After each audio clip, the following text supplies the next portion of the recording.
Urumuri rw'amahoro rero ni iteka twatewe. Iteka rero ni urumuri aho ruje ruza gusambura umwijima, sivyo? Umwijima abarundi dufise umwiza utuveko.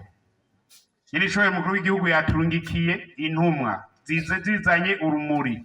Urwo rumuri rudufashe mw'iterambere, tuje imbere, dufashanye mu bikorwa vy'iterambere, kandi cyane cyane tubumbatire amahoro, kuko n'urumuri rw'amahoro.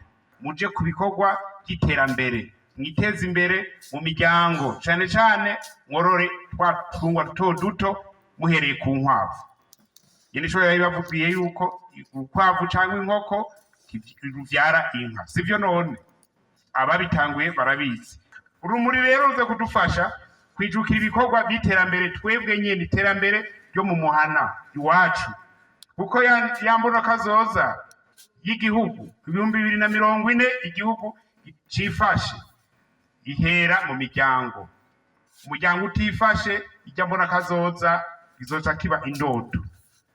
Twifuza yuko twese twogenda ku rugero rumwe, dutera imbere twese. Uruno rumuri rutuzaniye inkuru ihimbaye cyane yuko twese twoja hamwe, twese tugateza imbere igihugu, kuko igihugu ni twebwe. Nta muzovuge ngo ni umukuru w'igihugu, oya. Umukuru w'igihugu ni ndongozi yacu, mugabo ibikorwa nyamukuru ni hariya ku mutumba.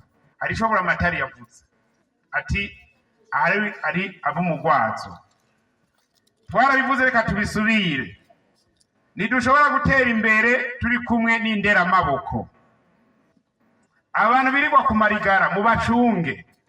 Ikizira kikazirizwa nuko umuntu yatanze umugwazo azotonda mu murima w'umwene gihugu aje gusarura.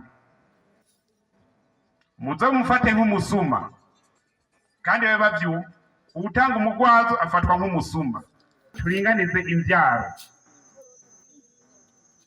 imvyaro, tuze turaba ko tuvyara abo dushobora kurera, kuko turiko turaba kungene turiko turagwira ku rugero turiko mu mwaka w'2030 cyangwa na 60 turashobora kuzosanga tutabura kungene twicara tuguma duhagaze gutya. Bizoca bigenda kuja tufungura iki, tubeho gute? Aha rero umwe wese nagende yiyumvire ukungene agatongo afise ntikunguka.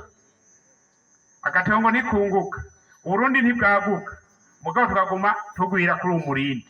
Turabe neza ko ibintu bitazoshobora bitubera ingorane.